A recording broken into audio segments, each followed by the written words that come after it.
وقل رب أدخلني مدخل صدق وأخرجني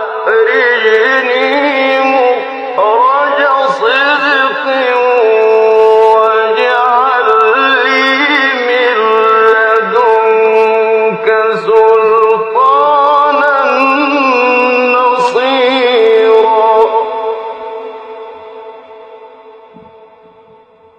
بسم الله الرحمن الرحيم والصلاة والسلام على أشرف المرسلين سيدنا محمد الأمين وعلى آله وصحبه أجمعين. اللهم علمنا ما ينفعنا وانفعنا بما علمتنا وزدنا علما يا أرحم الراحمين. Nous allons continuer le commentaire de Surat al-Fajr et nous sommes arrivés au 14e verset dans lequel Allah tabaraka wa ta'ala dit Inna rabbaka labil mirsad, certes ton Seigneur demeure aux aguets. Donc on a expliqué la signification de l'Mersad pour certains exégètes. Et nous avions dit que ce verset-là représente pour certains la réponse aux sermons qu'Allah Azza wa Jal, aux différents sermons qu'Allah Azza wa Jal a fait au début de la sourate. Et on a dit qu'il y a un autre avis qui dit que la réponse au sermon, elle est plutôt non apparente. Ce n'est pas le verset là, mais elle sous-entend, lorsqu'Allah Azza wa Jal a cité les trois peuples, Ad, Thamoud et le peuple de Pharaon, ça sous-entend que Allah Azza wa Jal apprend au prophète sallallahu alayhi wa sallam qu'il a châtié ces peuples. Et c'est cela la réponse d'Allah Azza wa Jal. Ça veut dire tous les peuples qui vont dans ce sens-là, qui vont bâtir avec frivolité, qui vont commettre la corruption sur terre, je jure que je vais les châtier exactement comme ces trois peuples dont je te fais rappel. Alors il y a une autre signification qui a été donnée à al-Mirsad. On a rapporté sur Sufyan al-Thawri rahimahullah que le Mirsad ici c'est Jahannam. Inna rabbaka labil mirsad, ça veut dire Allah Azza wa Jal est aux aguets à côté du Jahannam pour juger ou pour y faire entrer ces peuples-là ou ceux qui ont commis une corruption sur terre. Et c'est d'ailleurs ce sens qui a été choisi par Abdullah ibn Abbas radiyallahu anhuma, puisque Ad-Dahhak, son élève, rapporte sur lui qu'il a dit il y a 7 ponts, voilà ce que dit Abdullah ibn Abbas, il y a 7 ponts sur Jahannam. Et chaque être humain va passer ou va traverser l'un après l'autre et va être questionné à chaque pont sur un point bien déterminé de sa foi et de sa pratique. S'il répond bien, ça veut dire s'il a bien accompli ce point-là, s'il a bien pratiqué ce point-là, il a bien respecté cette exigence-là, donc il passera au deuxième pont. Il sera questionné sur une deuxième chose. Si en revanche, à un moment ou à un autre, il n'a pas répondu aux exigences c'est-à-dire auxquelles il devait répondre, donc dans ce cas, il tombera dans l'enfer. Donc ce sont des ponts qui sont au-dessus de l'enfer. Et si on arrive à répondre à toutes les exigences qu'Allah Azza wa Jalla a instaurées sur terre pour les croyants, donc dans ce cas, l'être humain traversera les 7 ponts sains et saufs. Donc Ibn Abbas dit qu'il y a il y a 7 ponts au-dessus de l'enfer. L'homme sera questionné au niveau du premier pont sur sa foi. Est-ce qu'il a cru en Allah Azza wa Jalla? Est-ce qu'il a cru au prophète sallallahu alayhi wa sallam en tant que messager et serviteur de Allah Azza wa Jal. Alors s'il est venu avec une foi complète, il va passer au deuxième pont, au niveau duquel il sera questionné sur sa prière, ses prières obligatoires, les 5 prières par jour. S'il les a bien acquittées, donc il passera au troisième pont, au niveau duquel il sera questionné sur sa zakat. Est-ce qu'il s'est acquitté de la zakat lorsqu'il était sur terre, lorsqu'il était obligatoire pour lui? Alors s'il s'est bien acquitté de la zakat, il passera au troisième pont. Si bien entendu il ne répond pas comme il le faut, il tombe dans l'enfer. Donc troisième pont, il sera questionné sur la zakat. Ensuite il passera au quatrième pont, et là il sera questionné sur le jeûne du mois du Ramadan. S'il l'a bien accompli, il passera au cinquième pont, où il sera jugé sur le Hajj ou l'Umrah. Est-ce qu'il les a accomplis? Et c'est pour cela que, bon, il y a divergence, comme vous le savez. Pour certains, l'Umrah est une obligation, pour d'autres, elle ne l'est pas. et c'est le deuxième avis qui est majoritaire, mais pour le Hajj bien entendu, il est obligatoire pour toute personne qui a les moyens et la capacité de l'accomplir. Ensuite, lorsqu'il sera questionné sur ces 5 piliers de l'islam, il passera au 6e pont, au niveau duquel il sera questionné sur le maintien des liens de parenté. Est-ce que c'est quelqu'un qui a rompu les liens de parenté ou puisqu'il les a bien maintenus avec les visites, avec les cadeaux et ainsi de suite, avec la bienfaisance envers les proches. Et s'il s'est acquitté de ce devoir-là, il passera au 7e et dernier pont, dans lequel il sera questionné sur les injustices. S'il avait commis une injustice contre quelqu'un, il y a un appel qui va être lancé au niveau de ce 7e pont. Est-ce qu'il y a quelqu'un qui veut que cet homme-là lui paye l'injustice qu'il lui a commise lorsqu'il était sur terre? Et donc il remboursera ou il payera toutes les injustices qu'il a commises, comme lui aussi il pourra revendiquer le prix de l'injustice qu'il a subi des gens. Et dans ce cas-là, soit ils vont le payer avec le hasanat, parce que c'est la devise de l'au-delà, c'est le hasanat.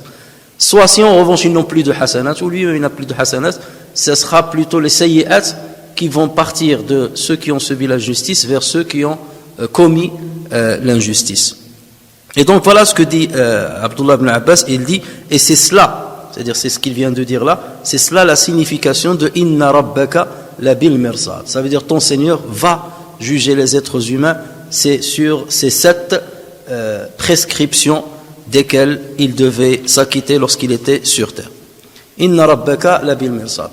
Ensuite on passe au 15e et 16e verset dans lesquels Allah Azza wa Jalla dit فَأَمَّا الْإِنسَانُ إِذَا مَا ابْتَلَاهُ رَبُّهُ فَأَكْرَمَهُ وَنَعَّمَهُ فيقول ربي أكرمن وأما إذا ما ابتلاه فقدر عليه رزقه فيقول ربي أهانن. Alors ici, lorsqu'Allah Azza wa Jalla parle de l'insan, de l'être humain d'une manière générale, donc il dit quant à l'homme, lorsque son Seigneur l'éprouve en l'honorant et en le comblant de bienfaits, il dit mon Seigneur m'a honoré. Mais par contre, quand il l'éprouve en lui restreignant sa subsistance, il dit mon Seigneur m'a avili. De quel homme parle Allah Azza wa Jal ici? Alors les exégètes ont choisi deux options.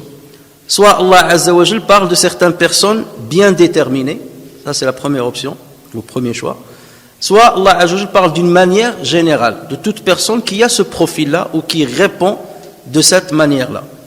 Alors concernant le premier avis, c'est celui de Abdullah ibn Abbas, entre autres, qui dit que ce verset fut révélé à propos de 2 hommes notamment, un qui s'appelle Utba ibn Rabi'a et l'autre qui s'appelle Abu Hudayfa ibn al-Mughira. Et c'est l'occasion justement de nous attarder un petit peu sur notamment Utba ibn Rabi'a, cet homme-là qui faisait partie des grands dignitaires de Quraysh. Et il est important de s'attarder là-dessus pour que l'on puisse comprendre le contexte dans lequel était le prophète sallallahu alayhi wa sallam et les pourparlers qui étaient engagés entre les Qurayshites et le prophète sallallahu alayhi wa sallam pour essayer de le plier sur sa décision de répandre l'islam et le diffuser parmi les gens. Alors Utba ibn Rabi'a, donc comme j'ai dit, fait partie des dignitaires de la Mecque. Il était le chef. Vous savez que Quraysh était composé de plusieurs tribus. Donc chaque tribu habitait dans un coin à la Mecque. Mais toutes les tribus, on les appelle Quraysh. Mais il y avait plusieurs tribus.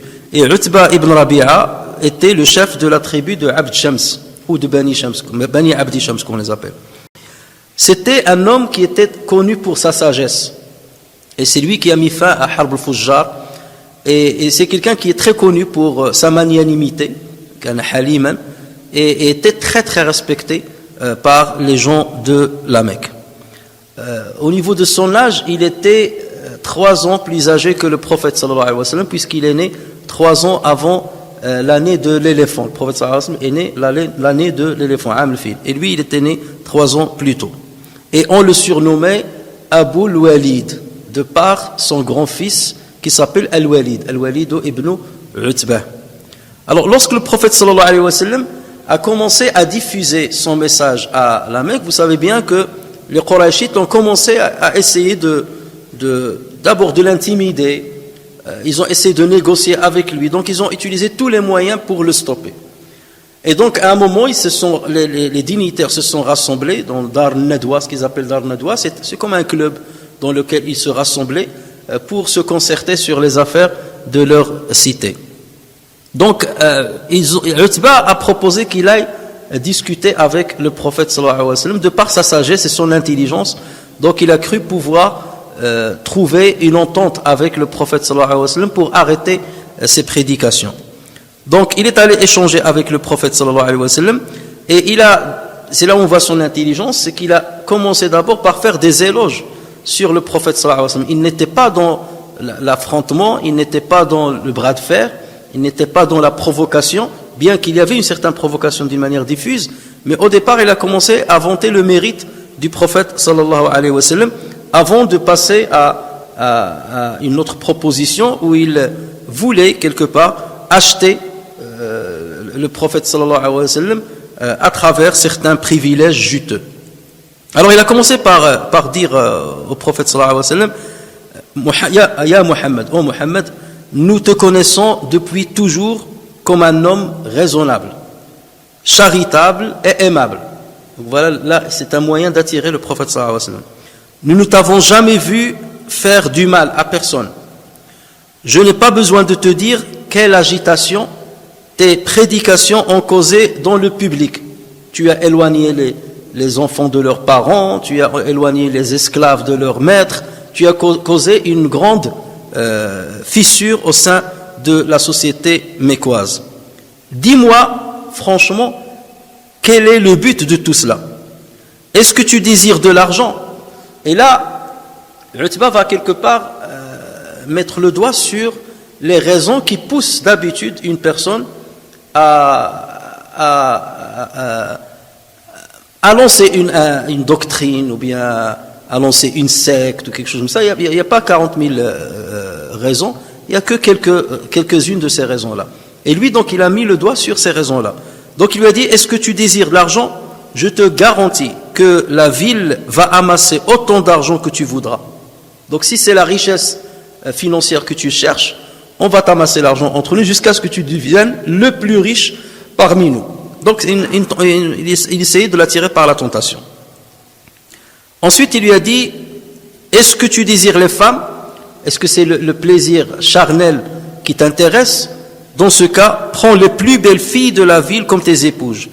Et je t'assure que nous sommes tous d'accord pour te donner satisfaction.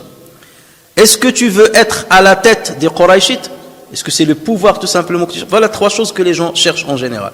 C'est soit l'argent, la richesse financière, soit satisfaire un plaisir charnel, soit le pouvoir, parce que le pouvoir satisfait quelque part un certain plaisir, un certain instinct qui est ancré dans l'être humain.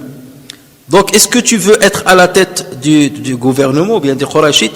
Nous sommes prêts à t'élire comme notre chef suprême à une seule condition. Donc là, vous voyez qu'il est allé trop loin même en lui proposant de prendre le pouvoir sur le Qurayshites, parce qu'il voyait pertinemment que cet homme-là allait quelque part abolir le pouvoir qu'ils avaient.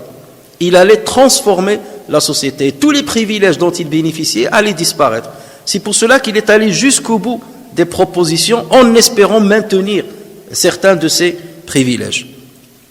Donc ensuite il lui a dit, donc, nous sommes prêts à t'élire comme notre chef suprême à une seule condition: ne nous tourmente plus dans notre sensibilité religieuse et notre susceptibilité sociale.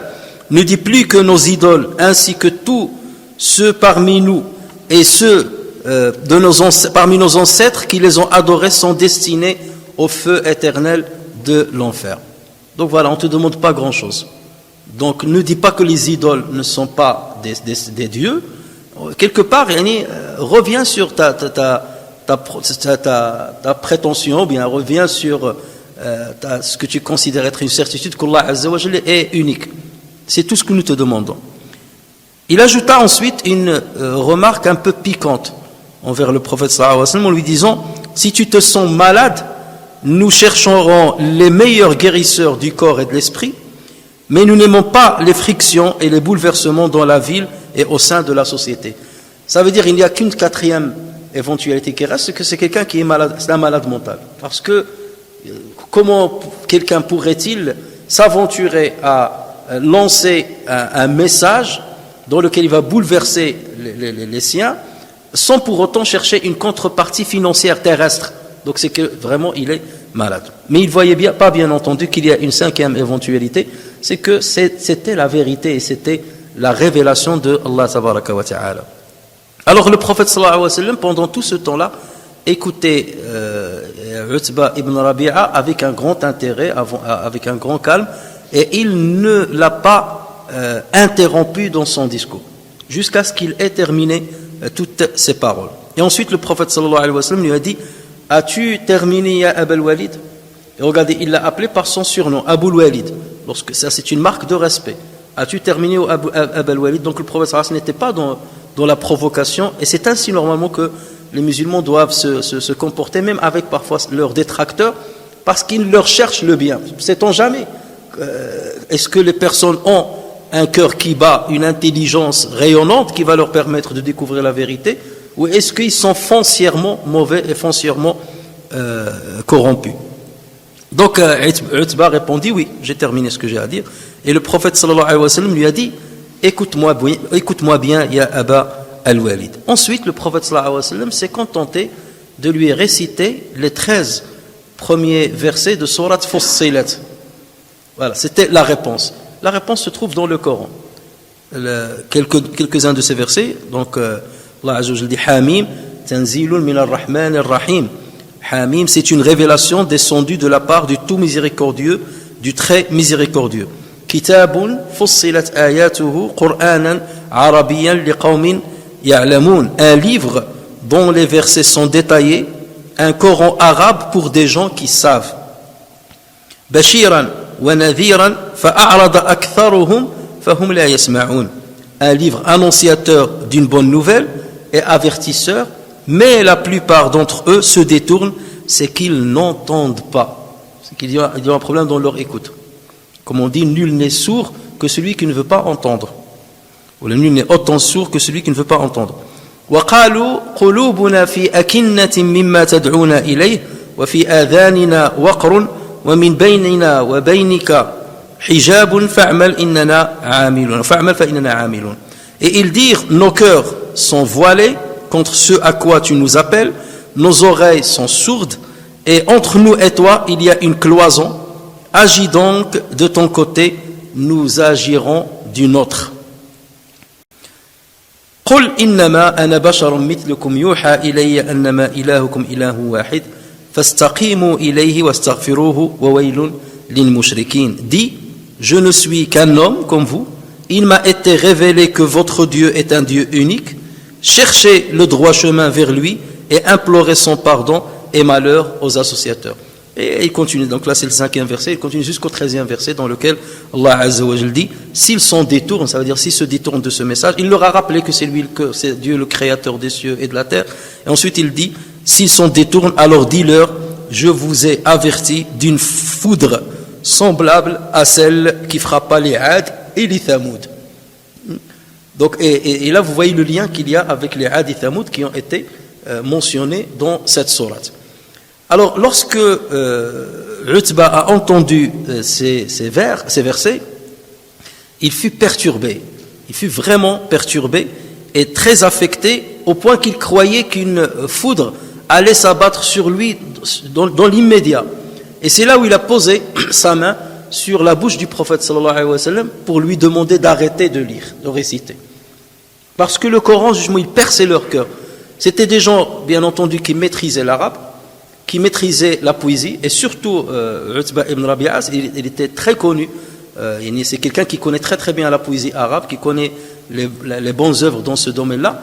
Donc en ayant entendu ces versets-là, ça a tout de suite transpercé son cœur, et donc il lui a demandé de s'arrêter, il l'a conjuré de s'arrêter de réciter. Puis il se sauva, il n'a pas dit mot, il se sauva pour rejoindre l'assemblée des Qurayshites qui étaient en train de l'attendre.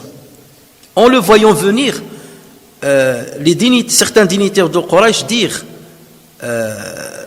Wallahi laqad raja'a bighayri al-wajhi alladhi dhahaba bih. Par Allah, il est revenu avec un autre visage que celui avec lequel il est parti. Rien que dans son visage, ils ont vu qu'il a été touché. C'est plus le même homme qui est parti, qui est revenu. Une fois assis, Utba leur raconta le déroulement de son entrevue. C'est lui qui leur a dit, je sentais que la foudre allait tomber sur moi, donc je ne pouvais pas entendre ce qu'il disait. Et donc, il a commencé à leur parler en essayant un petit peu de les raisonner. C'est qu'il avait une conviction que c'est un prophète. Il avait une conviction que cet homme-là ne reviendrait pas sur sa position. Cet homme-là, on ne peut pas l'acheter avec les jouissances terrestres. Il sait ce qu'il fait et il le fait avec conviction et il est soutenu par la révélation. Et donc, il a fait une proposition à peine dite aux Qurayshites pour leur dire quelque part, laissons-le faire. Laissons-le faire. Donc voilà ce qu'il a dit. Il a dit, j'ai entendu de Mohammed une parole qui n'est ni de la poésie, ni de la sorcellerie, ni de la magie. Ô communauté de Quraysh, obéissez-moi quand je vous dis de laisser cet homme libre avec son affaire. Il ne vaut mieux pas lui faire du mal, laissez-le faire, laissez-le continuer son affaire. Et là donc la ruse de l'homme politique quelque part est apparue. Il leur a dit, je jure par Dieu que sa parole aura un grand avenir. C'est-à-dire, si moi il a réussi à me toucher, moi qui suis un grand dignitaire, qui a énormément de privilèges en étant dignitaire, donc forcément il va tout, c'est-à-dire j'ai aucun intérêt à le suivre, et malgré ça il m'a touché. Donc qu'en est-il de ceux qui va libérer de ceux qui subissent l'injustice de leurs maîtres, comme les esclaves et ainsi de suite. Ils veulent des femmes qui étaient sous-estimées dans notre société, alors que là ils leur donnent de la valeur. Donc il voyait que ce message-là va aller très loin. Ensuite il a dit, si les Arabes laissons-le faire, et si les Arabes lui portent atteinte, vous serez épargnés de son sang. Quelque part, c'est pas vous qui l'aurez tué, c'est les Arabes qui l'auraient tué, et dans ce cas vous êtes tranquille, au moins vous n'êtes pas redevable de quoi que ce soit à sa famille. Et s'il prend le dessus sur les Arabes, donc il y a deux choses l'une. Soit il va prendre le dessus, soit ils vont le tuer. C'est pas quelqu'un qu'on peut stopper. Il ne peut pas arrêter cette affaire. Donc il n'y a pas trop de choix. Soit on va le tuer, donc à l'arrêter, le liquider physiquement, soit avec le Coran qu'il a ramené, la parole qu'il est en train de propager, il va finir par prendre le dessus sur les Arabes. Donc ça vous dénote justement l'intelligence et la sagesse de cet homme-là, et que c'était quelqu'un de visionnaire. Donc il leur a dit, si les Arabes lui portent atteinte, vous serez épargnés, et si il prend le dessus sur eux, alors son royaume sera le vôtre, puisqu'il est de Quraysh. Il est de Quraysh. Et là il voyait que le message n'allait pas se limiter à Quraysh, il parlait de tous les Arabes de la péninsule. Donc il a dit, son royaume sera le vôtre, et sa puissance sera le vôtre. Ça veut dire on sera derrière lui, et on aura toujours les privilèges qu'on avait.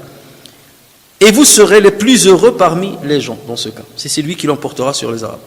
Et bien entendu, les dignitaires ne pouvaient, et c'est ça l'effet du groupe. Lorsqu'on est dans un groupe, même si vous avez la moitié ou même une majorité qui est convaincue, il suffit d'un qui commence à crier à la honte, à crier vous êtes des peureux, ça y est, vous êtes... Donc tout de suite, après, c'est l'izza, la fierté qu'on a qui reprend le dessus. Donc là, ils ont dit, par Allah, il t'a ensorcelé par sa parole, ya Abal Walid. Saharaka ya Abal Walid. Donc c'est un sorcier, c'est un magicien, il t'a ensorcelé par sa parole. Et donc, il leur a dit, en fin de compte, ceci est mon avis, mais faites ce que vous voulez. Mais après ça, il est allé dans leur sens, bien entendu, parce qu'il ne pouvait pas sortir du groupe. Et d'ailleurs, c'est ce qui est arrivé à Abu Talib aussi, l'oncle du prophète sallallahu alayhi wa sallam. Bien qu'il protégeait le prophète sallallahu alayhi wa sallam, il était le fruit de son éducation, il a grandi chez lui. Et il l'a élevé depuis qu'il a perdu son père, sa mère et son grand-père. Mais malgré ça, par hantise, il n'a pas voulu délaisser la religion des ancêtres, délaisser le groupe des dignitaires, parce que lorsqu'il a fait du groupe, donc ça impressionne, et il est mort polythéiste. Lorsque les Qurayshites étaient sortis donc plus tard, lorsque les Qurayshites étaient sortis pour sécuriser leur caravane, vous connaissez l'histoire après l'immigration du prophète sallallahu alayhi wa sallam, 2 ans après, Abu Sufyan est parti avec une caravane dans laquelle ils sont allés acheter les biens en Syrie, mais l'argent qu'ils ont ramené, les biens matériels qu'ils ont ramenés, c'était les biens que les musulmans avaient laissés à la Mecque lorsqu'ils l'ont quitté. Et donc, lorsque Abu Sufyan revenait avec la caravane, c'est un voyage qui durait longtemps, parfois il durait jusqu'à 6 mois. Le fait de faire un aller-retour pour vendre et pour acheter de la marchandise et revenir, donc ça prenait à peu près 6 mois.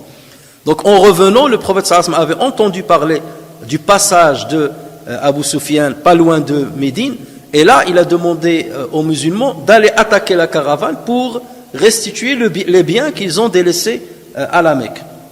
Mais bien entendu, Abu Sufyan fut mis au courant, et donc là, il a choisi un autre chemin que le chemin emprunté habituellement par les caravanes. Mais en même temps, il a envoyé un émissaire pour mettre en garde les Qurayshites, pour leur dire, votre commerce va être dépouillé par les musulmans, venez pour le protéger. Et c'est là où donc, tous les dignitaires de Quraysh ont constitué rapidement une armée, ils sont sortis même avec des femmes pour les encourager et tout. Et parmi justement les combattants et parmi les dignitaires, il y avait Utba ibn Rabi'a. Il était à la tête de l'armée. Et donc, lorsqu'ils se sont rapprochés de Badr, Abu Sufyan était parvenu à la Mecque. Il a réussi à sauver la caravane. Et il leur a envoyé un émissaire pour leur dire, c'est bon, la caravane est saine et sauve, et donc je suis déjà rentré à la Mecque, vous pouvez revenir. Donc Utba, qu'est-ce qu'il leur a dit? Il leur a dit, on rebrousse chemin, je vous propose de rebrousser chemin. Même si les gens vont dire qu'on a eu peur, j'accepte cette critique. J'accepte qu'on dise que j'ai eu peur. Je prends cette responsabilité. Mais il vaut mieux rebrousser chemin et ne pas affronter ou provoquer les musulmans, parce que les musulmans, ils venaient aussi, ils n'étaient pas loin de Badr. Donc l'affrontement était imminent. Mais les dignitaires ne l'ont pas vu de cet œil-là. Ils ont voulu l'affrontement. Ils ont cherché l'affrontement. Et ils se sont dit, nous jurons par Dieu que nous allons camper à Badr et nous allons allumer le feu, manger et boire pendant des jours, d'abord pour impressionner les musulmans, et jusqu'à ce que les Arabes de la péninsule arabique soient certains que nous gardons toujours la force que nous avions, par laquelle nous étions connus, et donc on ne va pas perdre quelque part notre fierté devant les Arabes. Donc on va le faire pour impressionner les musulmans. Et c'est là où Allah Azza wa Jal a ordonné au prophète sallallahu alayhi wa sallam d'engager la guerre. Parce que les musulmans étaient face à qui? Face à leurs gourous, à leurs transgresseurs d'hier, face à ceux qui ont tué certains parmi eux, face à ceux qui les ont expulsés de leur demeure, face à ceux qui les ont dépouillés de leurs biens, face à ceux qui ont mis en place un embargo de 3 ans sur les musulmans, sans leur vendre quoi que ce soit, sans acheter d'eux quoi que ce soit, sans se marier avec eux, sans les faire marier avec les leurs. Donc toute cette injustice-là, il fallait bien qu'il la paye. Il fallait bien qu'il la paye. Et le prophète sallallahu alayhi wa sallam, s'il allait céder en ce moment-là, donc forcément, ça va être une risée pour lui et pour les musulmans. Donc Allah Azza wa Jal a voulu que ce combat aille jusqu'au bout. Certains musulmans ont commencé à prendre peur parce qu'ils n'étaient pas nombreux, ils étaient 300 et quelques combattants, et les Qurayshites étaient 3 fois plus nombreux et plus armés qu'eux. Et Allah Azza wa Jal, dans surat Al-Anfal, il a dit vous préfériez celle où il n'y a pas d'épines quelque part, vous préfériez seulement attaquer la caravane, alors que la guerre ça ne vous intéresse pas, parce qu'il y a du mal dans la guerre, il y a un risque dans la guerre. Mais Allah Azza wa Jal a voulu qu'il y ait guerre, et Dieu a fait de sorte justement que cette guerre soit enclenchée. Et donc tout le monde, les 2 clans sont allés jusqu'au moment où les 2 armées se sont affrontées. Et le prophète sallallahu alayhi wa sallam, en voyant l'armée devant lui, l'armée des Qurayshites devant lui, il a dit, s'il y a parmi les Qurayshites quelqu'un qui a du bien, en qui on peut espérer du bien, c'est bien celui qui chevauche le chameau rouge. S'il y a un bien chez l'un d'eux, c'est bien celui qui chevauche le chameau rouge. Et celui qui chevauchait justement un chameau rouge en ce jour-là n'était autre que Utba ibn Rabi'a. Pourquoi? Parce que le prophète sallallahu alayhi wa sallam espérait toujours que cet homme-là se convertisse à l'islam, parce que ça aurait pu changer le cours des événements. Il savait que c'est quelqu'un qui a de la sagesse, quelqu'un qui était écouté, et il espérait sa conversion. Et d'autant plus que le prophète sallallahu alayhi wa sallam se rappelle bien d'un autre événement qu'il a fait apprécier Utba ibn Rabi'a, c'est que lorsque le prophète sallallahu alayhi wa sallam a perdu son oncle Abu Talib et sa femme Khadija, la 10e année de la révélation, du début de la révélation, le prophète sallallahu alayhi wa sallam est allé chercher un autre peuple, aller chercher une autre population qui va accepter d'adopter son message. Et donc il est allé, comme vous le savez, au sud de la Mecque, vers la ville de Taïf, qui est à peu près à 80 km. Il est allé à pied avec son fils adoptif de l'époque, Zayd ibn Haritha radiyallahu anhu. Et donc ils sont allés à pied jusqu'à Taïf. Et le prophète sallallahu alayhi wa sallam a passé 10 jours à faire le tour des dignitaires de Taïf, des familles de Taïf, pour les faire convaincre du bien fondé de la religion musulmane.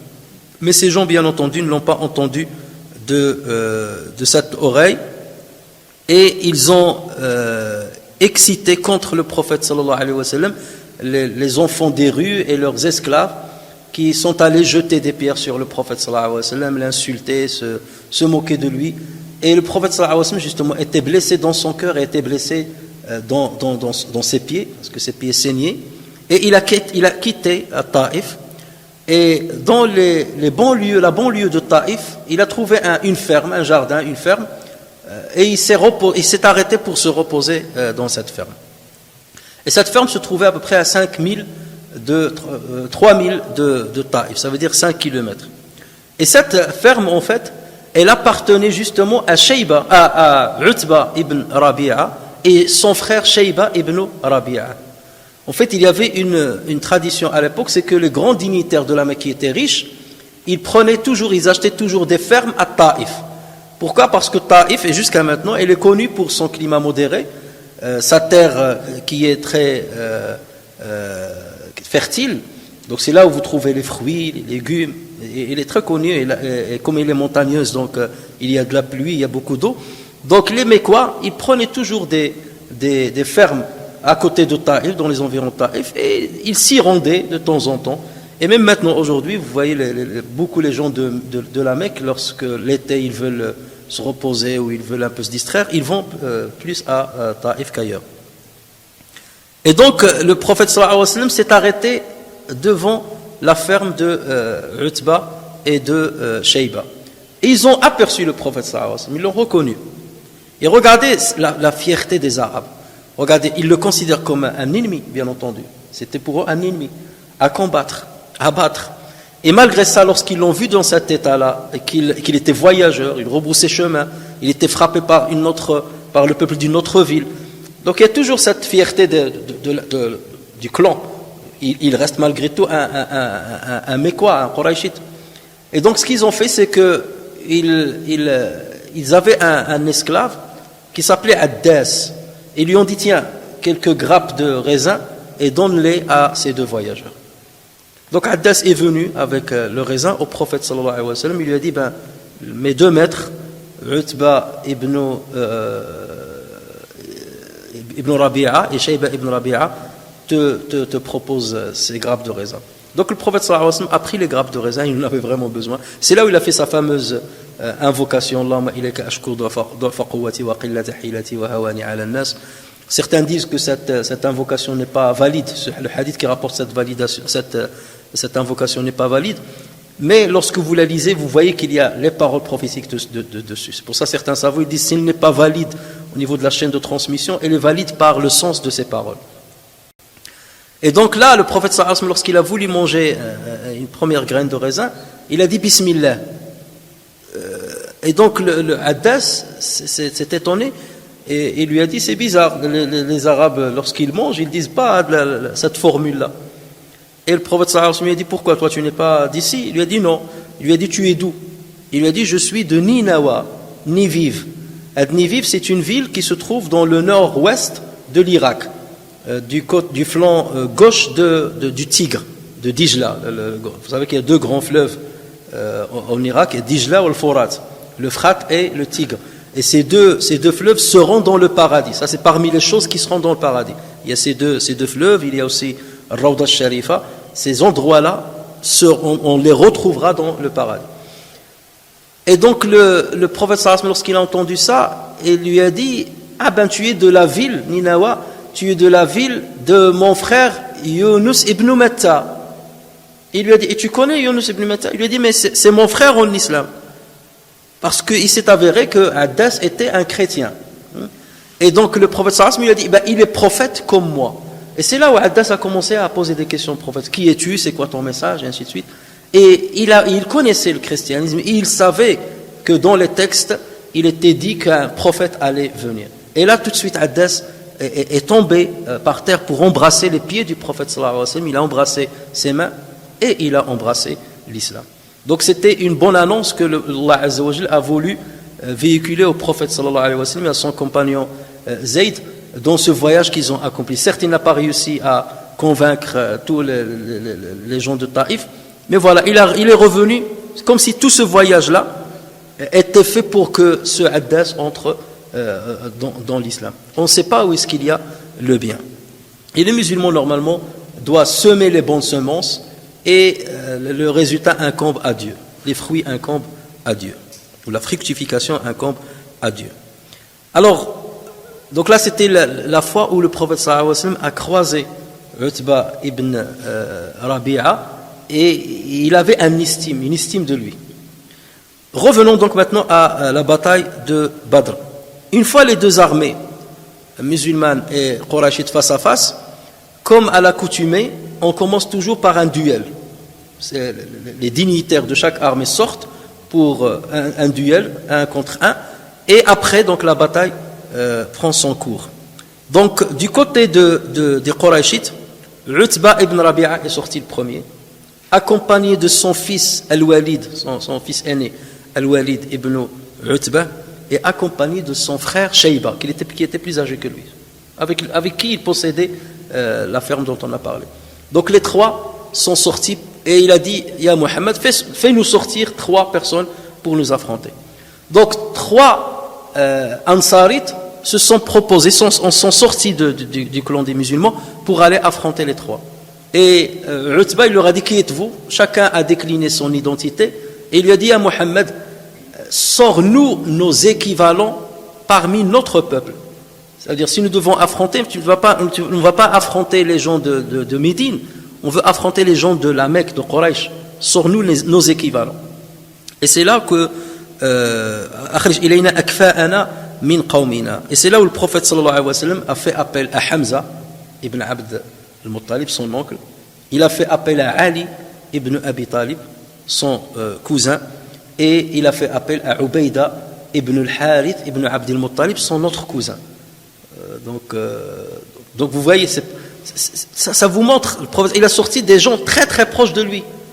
Son oncle et son frère maternel, Hamza, son gendre et comme son fils adoptif, il vivait avec le prophète, ne le quittait pas, Ali, et Ubayda, son autre cousin. C'est dire que le prophète sallallahu alayhi wa sallam n'avait pas peur qu'il décède, parce que s'il décède, ils sont des martyrs. Et le prophète sallallahu alayhi wa sallam ne voulait pas préserver les siens. Ça, c'est une affaire de Dieu. Il n'y a pas à présenter les étrangers, comme certaines armées, lorsqu'ils veulent recruter des soldats, ils vont recruter dans les Noirs, ou les Hispaniques, et ainsi de suite, parce qu'ils ne veulent pas donner leurs propres enfants. Non, le prophète sallallahu alayhi wa sallam présentait ceux qui lui sont les plus chers et les plus proches parmi eux. Et donc, chacun a affronté celui qui avait le même âge que lui. Donc c'est alors que Ali, qui était jeune, il avait à peu près 20 ans, a affronté le fils de Utba, donc il a affronté Al-Walid ibn Utba, et il a réussi à le tuer. Donc il y avait un duel entre les deux, et c'est Ali qui l'a emporté. Hamza, qui était alors âgé de 57 ans, a affronté Utba, et il a réussi aussi à triompher de lui et à le battre, et à le tuer. Et Ubayda a affronté Shayba, et ils étaient à peu près âgés de 63, respectivement 63 et 70 ans. Et Ubayda, donc chacun a réussi à blesser l'autre.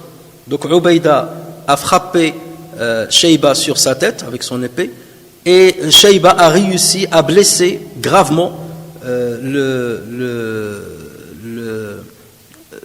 genou ou la cheville de Utba. Et donc Utba est tombé par terre. Alors certains disent que, et c'est là où Hamza et Ali ibn Abi Talib ont attaqué Shayba et ils l'ont tué, alors qu'il était déjà fatalement blessé. Et ensuite ils ont porté leur frère, donc Ubayda, pour le ramener au clan musulman. Et quelques jours après, Ubayda radiyallahu anhu est mort des suites de sa blessure. Donc là, vous voyez comment Utba a affronté le prophète sallallahu alayhi wa sallam. Voilà, malgré sa sagesse, malgré sa raison, malgré son intelligence, malgré le fait qu'il ait été touché par la parole du prophète sallallahu alayhi wa sallam et par le Coran, voilà l'effet du groupe, comment il l'a mené à sa fin. Et le prophète sallallahu alayhi wa sallam espérait qu'il se convertisse à l'islam. Et d'ailleurs, à la fin de la bataille, lorsque les musulmans voyaient ceux qui étaient tombés morts dans la bataille, il y avait le fils de Utba qui était déjà converti à l'islam, qui s'appelle Abu Hashim.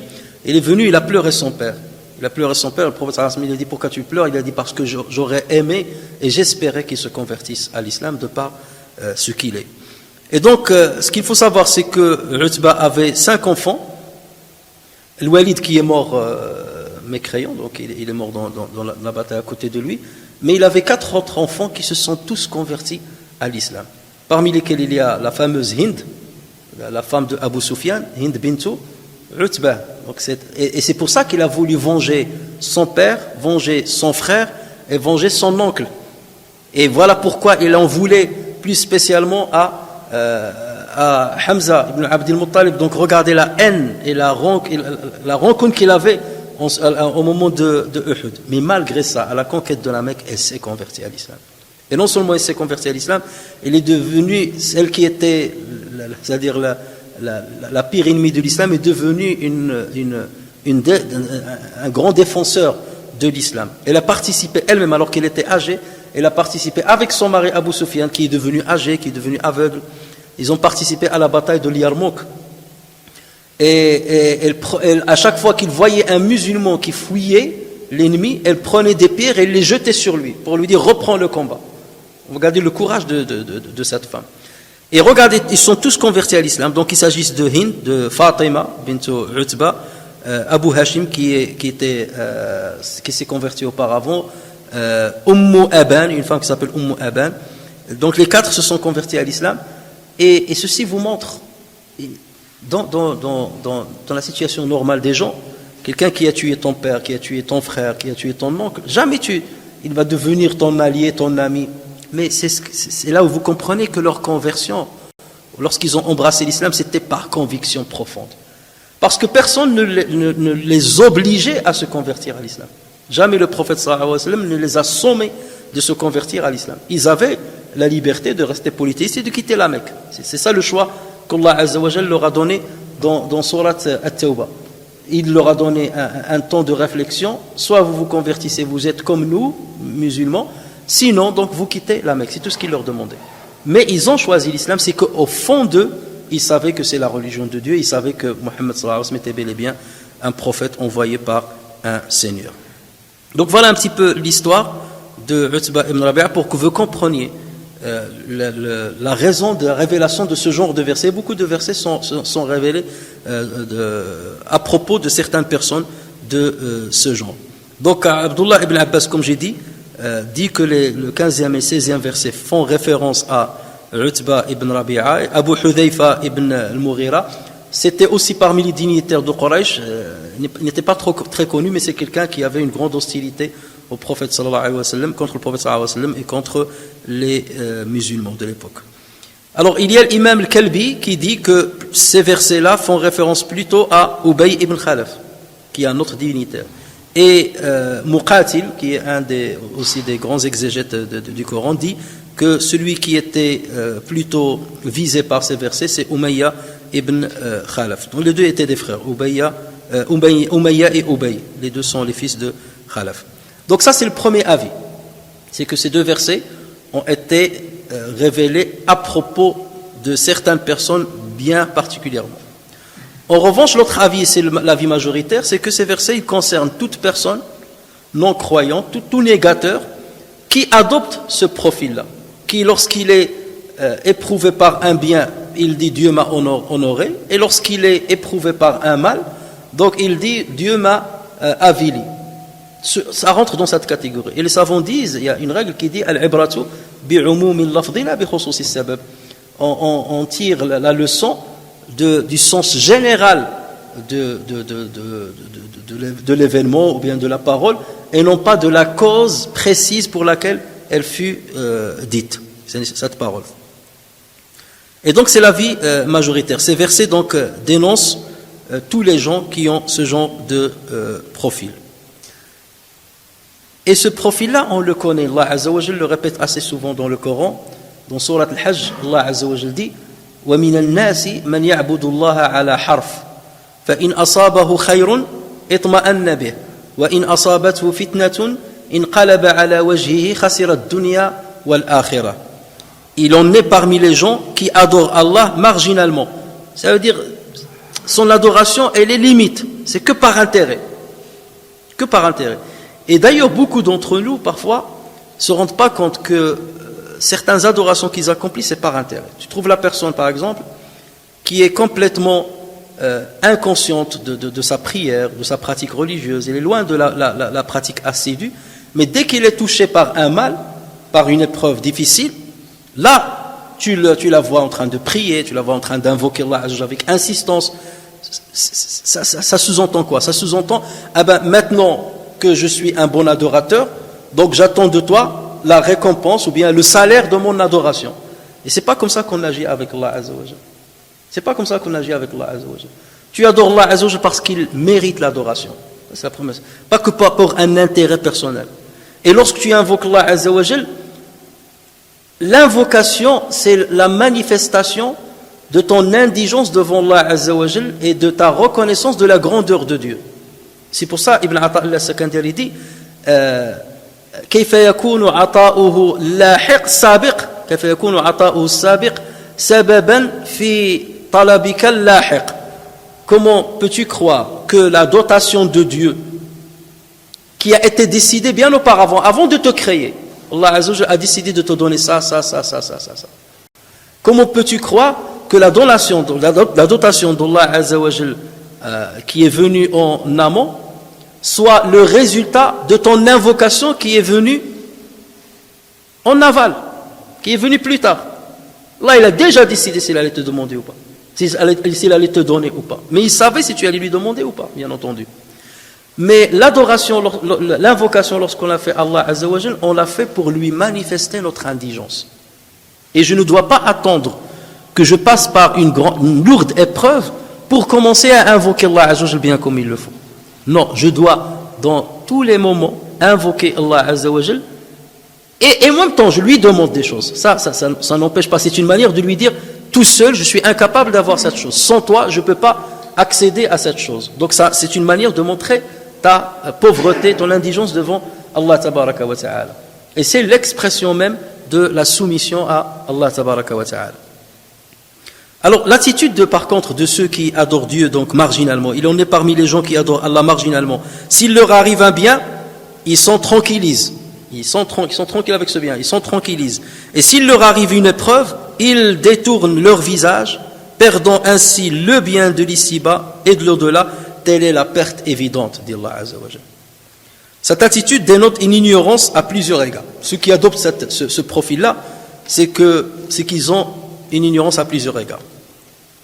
Premier égard,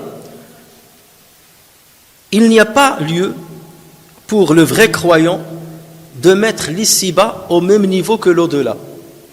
Parce que le profil de ces gens-là, c'est quoi? C'est que tout leur intérêt est porté à ici-bas et pas à l'au-delà.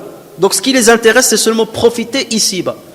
Donc lorsqu'Allah Azza wa Jalla les honore par un bienfait, ils sont contents. Lorsqu'Allah Azza wa Jalla les éprouve par une épreuve lourde, comme le fait de leur restreindre leur subsistance, et ils disent Dieu m'a avili, ça veut dire je ne veux plus l'adorer. Donc ça n'intéresse pas la récompense de l'au-delà. Donc ça dénote qu'ils ont soit, ils n'ont pas de croyance, ils ne croient pas en l'au-delà, ou bien ils ont une foi vacillante, titubante, qui n'est pas solide. Donc ça, c'est la première chose. Le deuxième égard, c'est que les bienfaits ici-bas ne sont pas, les bienfaits d'ici-bas, ne sont pas forcément une récompense divine aux croyants. Et les épreuves lourdes ne sont pas forcément une punition divine pour le croyant. Celui qui croit cela, il n'a absolument rien compris. Ne crois pas que parce qu'Allah Azza wa Jal t'a donné des bienfaits, c'est qu'il est en train de te récompenser sur ta foi ou sur ta pratique. Non. La récompense, la vraie récompense, est celle de l'au-delà. Ce n'est pas celle d'ici. Et ce n'est pas parce qu'Allah Azza wa Jal t'a éprouvé par une maladie, par une perte d'argent, perte d'un proche, par des problèmes de santé, ainsi de suite, que forcément il est en train de te punir. Non, parce qu'il y a beaucoup de personnes qui n'adorent même pas Allah, qui ne croient même pas à Allah Azza wa Jal, et pourtant ils jouissent d'une multitude de bienfaits sur terre. Est-ce qu'on va dire que Allah Azza wa Jal n'a pas pu les punir? Pas du tout. Donc cette logique-là, le croyant, le vrai croyant, il s'en détache. Parce que regardez ce que dit Allah Azza wa Jal, même de ceux qui ne le croient pas en lui. أَيَحْسَبُونَ أَنَّمَا نُمِدُّهُمْ بِهِ مِنْ مَالٍ وَبَنِينَ نُسَارِعُ لَهُمْ فِي الْخَيْرَاتِ بَلْ لَا يَشْعُرُونَ. Donc il leur dit, pense-t-il, c'est-à-dire c'est négateur, pense-t-il que ce que nous leur accordons, pense-t-il que ce que nous leur accordons en biens et en enfants soit une avance que nous nous empressons de leur faire sur les biens de la vie future? Et pense-t-il que ça c'est une récompense qu'on leur donne de ce qu'ils attendent de la vie future? Au contraire, ils n'en sont pas conscients. Allah Azza wa Jalla est en train de les égarer progressivement, de sorte qu'ils ne reviendront jamais à la raison. Et dans un autre verset, Allah Azza wa Jalla dit وَالَّذِينَ كَذَّبُوا بِآيَاتِنَا سَنَسْتَدْرِجُهُم مِّنْ حَيْثُ لَا يَعْلَمُونَ وَأُمْلِي لَهُمْ إِنَّ كَيْدِي مَتِينٌ. Ceux qui traitent de mensonges nos enseignements, nous allons les conduire graduellement vers leur perte par des voies qu'ils ignorent. Et parmi ces voies-là, il y a les voies des bienfaits. Parce que le bienfait, lorsque tu es plongé dans le bienfait, tu oublies d'être reconnaissant vis-à-vis d'Allah Azza wa Jalla. Tu dis, c'est tout à fait normal ce que je vis. Et tu oublies de se remettre à Allah Tabaraka wa Ta'ala avec une confiance. Donc, et je leur accorderai un délai car mon stratagème est solide. Et de l'autre côté, Allah Azza wa Jalla nous montre à plusieurs reprises que parfois il peut éprouver d'une manière dure les meilleurs de ses serviteurs, les meilleurs des croyants. أحسب الناس أن يتركوا أن يقولوا آمنا وهم لا يفتنون ولقد فتنا الذين من قبلهم فليعلمن الله الذين صدقوا وليعلمن الكاذبين. Est-ce que les gens pensent qu'on les laissera dire nous croyons sans les éprouver? C'est pas normal. Certes, nous avons éprouvé, ça c'est la loi, certes immuable, certes nous avons éprouvé ceux qui ont vécu avant eux. Allah sait, ou bien ainsi Allah connaît ceux qui disent la vérité et ceux qui mentent. Et le prophète sallallahu alayhi wa sallam a même expliqué que parmi les croyants, ce sont les meilleurs qui sont le plus éprouvés. Ce n'est pas une punition de Dieu, au contraire. C'est un moyen de les purifier de leurs péchés. Parce que ce qui compte, c'est l'au-delà. C'est ça le vrai gain, c'est l'au-delà, c'est ça ce qui compte. Alors que l'ici-bas, il est éphémère et au moment de notre mort, jamais on va sentir la grandeur de l'ici-bas. Que tu y aies vécu 100 ans, 90 ans, 120 ans, au moment de ta mort, si on te dit combien tu es resté sur cette terre, yawman aw ba'da yawm, une journée ou une partie de journée. Jamais tu vas dire, j'ai bien profité, masha'Allah, le jour-là j'ai fait ça, le jour-là j'ai fait ça, le jour-là, le mois-là j'ai fait... Non, tu ne te rappelles pas de tout ça. Au contraire, tu te rappelles de tes péchés, de tes manquements. Et tu dis comment je vais affronter Allah Tabaraka wa Ta'ala avec autant d'égarements et autant de manquements. Imam Tirmidhi rapporte sur Mus'ab ibn Sa'd qui rapporte sur son père que le prophète sallallahu alayhi wa sallam que quelqu'un a dit au prophète sallallahu alayhi wa sallam Ya Rasulallah, quels sont les gens qui subissent, vous connaissez le hadith, quels sont les gens qui subissent les plus grandes épreuves? Et le prophète sallallahu alayhi wa sallam de répondre, les prophètes puis ceux qui leur sont les plus proches au niveau de la foi, pas forcément les plus proches au niveau de chronologique. Les prophètes, puis ceux qui leur sont proches, puis ceux qui leur sont proches. L'homme est éprouvé selon sa religion. S'il est ferme dans sa religion, alors ses épreuves sont plus dures. Et s'il est faible dans sa religion, alors il est éprouvé selon son niveau. Le serviteur continuera à être éprouvé jusqu'à ce qu'il marche sur terre sans aucun péché. Autrement dit, Allah Azza wa Jal le libère et le purifie de tous les péchés. Comme ça, le jour du jugement, il n'aura pas à payer certains manquements qu'il n'aurait pas payés ici-bas. Et c'est pour cela que certains disaient, Seigneur, si tu sais qu'il n'y a pas d'autre moyen pour qu'on paye nos péchés qu'en allant dans l'enfer, ne serait-ce qu'une journée, vaut mieux que tu nous avances le châtiment ici-bas pour que l'on puisse s'en libérer dans l'au-delà. Parce que ce qui compte, c'est l'au-delà et pas forcément l'ici-bas. Troisième égard, c'est que les bienfaits comme les méfaits sont tous les deux des épreuves. Parce que beaucoup se trompent, ils pensent que les épreuves c'est que le mal. Lorsqu'il y a le mal, ça c'est une épreuve. Lorsque tu es touché par un bien, ça c'est pas une épreuve. Allah Azza wa Jalla dit dans le Coran, وَنَبْلُوكُمْ بِالشَّرِّ وَالْخَيْرِ فِتْنَةً وَإِلَيْنَا تُرْجَعُونَ. Nous vous éprouverons par le mal et par le bien en guise de tentation, et c'est vers nous que vous allez retourner. Ce qui compte, ce n'est pas la joie ou la peine que vont engendrer respectivement la bonne épreuve, l'épreuve par le bienfait ou l'épreuve par les méfaits, mais ce qui compte pour le croyant, c'est l'attitude qu'il va adopter selon qu'il soit éprouvé par le bienfait ou qu'il soit éprouvé par le méfait. Et c'est là où le prophète sallallahu alayhi wa sallam dit Ajaban li amri al-mu'min, il est étonnante l'affaire du musulman. In asabathu sarra'u shakar fakana khayran lah wa in asabathu darra'u sabara fakana khayran lah. Il est étonnante l'affaire du musulman, et ceci n'arrive qu'aux musulmans. Lorsqu'il est touché par un bienfait, il est reconnaissant et ça sera un bien pour lui. Et lorsqu'il est touché par un méfait, par une épreuve dure, il est patient et ça sera un bien pour lui. Quelque part, il va manifester quoi? Il va manifester deux bonnes éthiques, la reconnaissance et la patience. Les deux sont des ascenseurs qui mènent vers l'acquisition de l'agrément d'Allah Azza wa Jalla. Que tu empruntes l'ascenseur de la patience ou l'ascenseur de la reconnaissance, patience ou reconnaissance, l'issue est la même. C'est obtenir la satisfaction d'Allah Azza wa Jalla, c'est ça. Sauf que le problème, parfois, les bienfaits, lorsque tu es touché par les bienfaits, tu n'empruntes pas l'ascenseur de la reconnaissance. C'est ce qui nous arrive. Parce qu'à un certain moment, on pense que les bienfaits, c'est quelque chose de normal. J'ai une bonne santé, j'ai de l'argent, j'ai une famille, j'ai pas de problème. C'est tout à fait normal. C'est naturel. C'est au moment où je les perds que je me rends compte du bienfait divin. Regardez, lorsque vous allez rentrer chez vous le soir, vous allez ouvrir la porte, allumer la lumière du couloir, ensuite vous allez aller devant votre télé, vous allez allumer la télévision, vous allez regarder la télévision, votre femme elle va aller mettre le linge dans le lave-linge, mettre la vaisselle dans le lave-vaisselle, après vous allez dans votre chambre, vous allez allumer la lumière, tout à fait normal. Mais le jour où il n'y a pas de lumière, il n'y a pas d'électricité, une rupture d'électricité, tu dis, oui, l'électricité, elle occupe une place importante dans ma vie. Donc, malheureusement, ça n'arrive que très rarement ici en France, pas comme dans nos pays, et c'est tellement évident qu'on ne pense jamais à cela.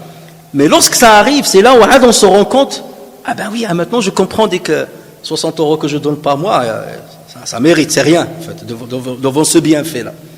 Et malheureusement, c'est ce qui nous arrive, c'est que tellement nous sommes noyés dans les bienfaits qu'on les considère comme des choses normales. Allah Azza wa Jal, il te maintient des bienfaits. Et c'est pas parce que tu ne les as plus que Allah Azza wa Jal est en train de te châtier, non, c'est qu'il a enlevé ce qu'il maintenait. Il a enlevé ce qu'il maintenait. C'est pour te dire, là, c'est moi qui le maintenais. C'est comme un enfant, lorsqu'il apprend à peine à marcher, tu le prends par la main. Et il est content, tu le vois, il jubile de joie. Ah, j'arrive à marcher avec ses pieds en arc et tout. Mais dès que tu le lâches, il tombe. Qu'est-ce qu'il va dire? Il ne va pas t'insulter. Imaginons qu'il pouvait t'insulter. Il va te dire, mais tu m'as lâché. Tu vas lui dire, mais non, mais tu ne m'as pas remercié tout le temps que je te portais, tu ne m'as pas remercié. Maintenant que j'ai lâché, c'est maintenant que tu remets en cause, je suis méchant. Mais jamais tu m'as dit que j'étais gentil lorsque je te prenais la main. Walillahi al-mathalul a'la. À Dieu qu'appartient le meilleur exemple. Et d'ailleurs, c'est pour cela que Allah Azza wa Jalla, regardez dans le verset, la nuance. Qu'est-ce qu'il a dit? فَأَمَّا الْإِنسَانُ إِذَا مَبْتَلَاهُ رَبُّهُ فَأَكْرَمَهُ وَنَعَمَهُ فَيَقُولُ رَبِّي أَكْرَمَنِ. أَكْرَمَهُ, il dit رَبِّي أَكْرَمَنِ. Il l'a honoré, il va dire Dieu m'a honoré. وَأَمَّا إِذَا مَبْتَلَاهُ فَقَدَرَ عَلَيْهِ رِزْقَهُ. Il a restreint sa subsistance. فَيَقُولُ رَبِّي أَهَانًا. Il n'a pas dit وَأَمَّا إِذَا مَا أَهَانَهُ فَقَدَرَ. Et quand il l'avilit et qu'il lui restreint sa subsistance, il dit Dieu m'a avilé. Non, il a dit وَأَمَّا إِذَا مَبْتَلَاهُ فَقَدَرَ عَلَيْهِ رِزْقَهُ فَيَقُولُ رَبِّي أَهَانًا. Dieu m'a avilé. Pourquoi il t'a avilé? Parce qu'il ne m'a pas donné des bienfaits. Lorsque quelqu'un te donne un cadeau, tout le temps, d'accord? Tu lui dis Barakallahu fik, merci, c'est super, tu es gentil, tout ça. Un jour, il ne t'a pas donné le cadeau. Tu vas lui dire tu es méchant? Non, parce que c'est un cadeau. Je pouvais bien ne pas te le donner. Je peux te donner un cadeau comme je ne suis pas obligé de te donner le cadeau. Et lorsque je ne te donne pas, ça y est, je suis méchant, je suis mauvais et tout ça.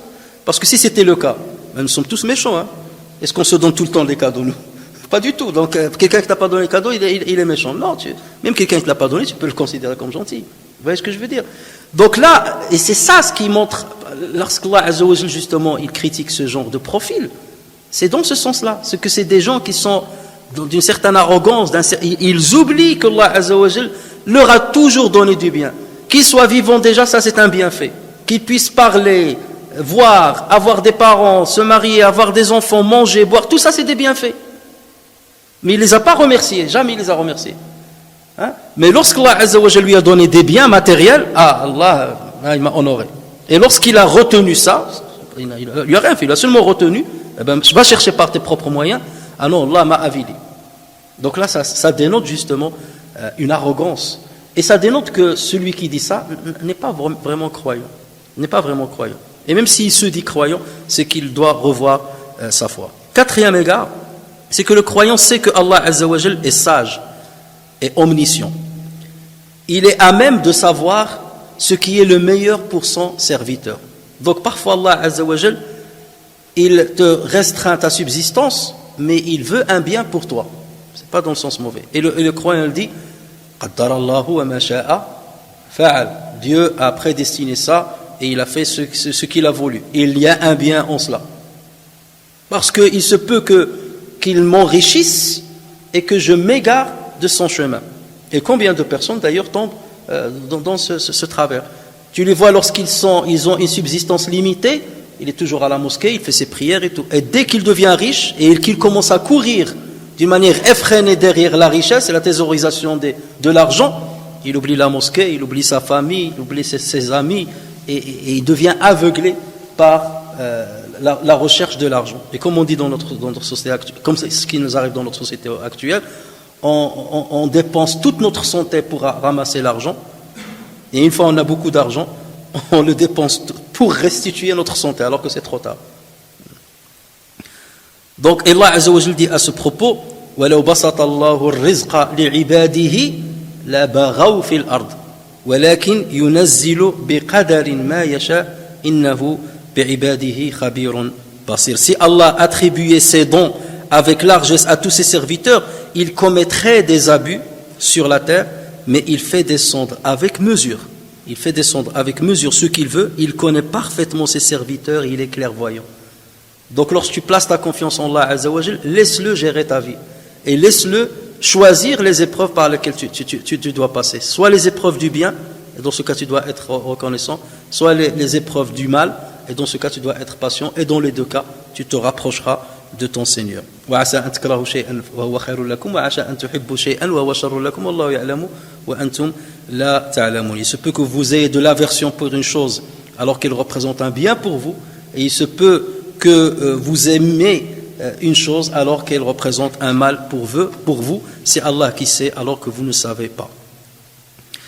Et pour terminer, donc une petite remarque sur ces deux versets. فأما الإنسان إذا ما ابتلاه ربه فأكرمه ونعمه فيقول ربي أكرمن avec nul. Il n'y a pas de ya. Mais il y a les lecteurs, certains lecteurs, notamment les lecteurs, enfin plus précisément les lecteurs de Médine, à savoir l'imam Nafi' et l'imam Abu Ja'far, eux, lorsqu'ils continuent la lecture, ils rajoutent le ya. فأما الإنسان إذا ما ابتلاه ربه فأكرمه ونعمه فيقول ربي أكرمني وأما إذا. Il continue. Mais en revanche, lorsqu'ils s'arrêtent dessus, et ils ne prononcent pas le ya, أكرمن, ils lisent. وأما إذا ما ابتلاه فقدر عليه رزقه فيقول ربي أهانني كلا. Et lorsqu'ils s'arrêtent, ربي أهانن, sans le ya. Puisque dans la graphie uthmanienne, il n'y a pas justement le ya. Mais ce sont des lectures, bien entendu, notoires, où le prophète sallallahu alayhi wa sallam, lorsqu'il continue, parfois il a rajouté le ya, et parfois il a enlevé le ya. Mais dans la graphie, ce qu'on appelle le rasm al-uthmani, le ya n'est pas cité, c'est pour cela qu'il dit, n'est pas écrite, c'est pour cela qu'ils disent, lorsque tu t'arrêtes dessus, pas besoin de rajouter le ya. Et ceci, c'est pour respecter, comme on a dit, la rime qui a dans le Coran, c'est terminé, wal-fajr, wal-layalin ashr, wal-shaf'i, wal-watr.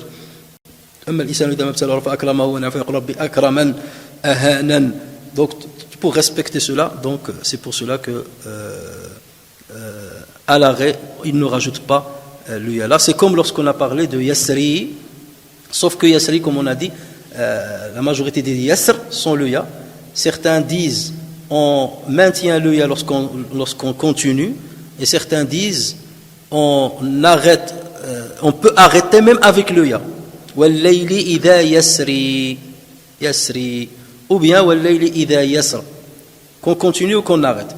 Donc c'est pas la même chose, alors qu'ici ils disent dans tous les cas lorsqu'on s'arrête, on s'arrête sur sukun de nun et non pas sur le sukun de ya, de l'ya. أسأل الله تبارك وتعالى أن ينفعنا بما سمعنا وأن يجعل ذلك في ميزان حسناتنا. اللهم اجعل القرآن ربيع قلوبنا وجلاء همنا وذهاب أحزاننا. اللهم ذكرنا منه ما نسينا وعلمنا منه ما جهلنا وارزقنا تلاوته آناء الليل وأطراف النهار. وصل اللهم وسلم وبارك على سيدنا محمد وعلى آله وصحبه أجمعين. وآخر دعوانا أن الحمد لله رب العالمين.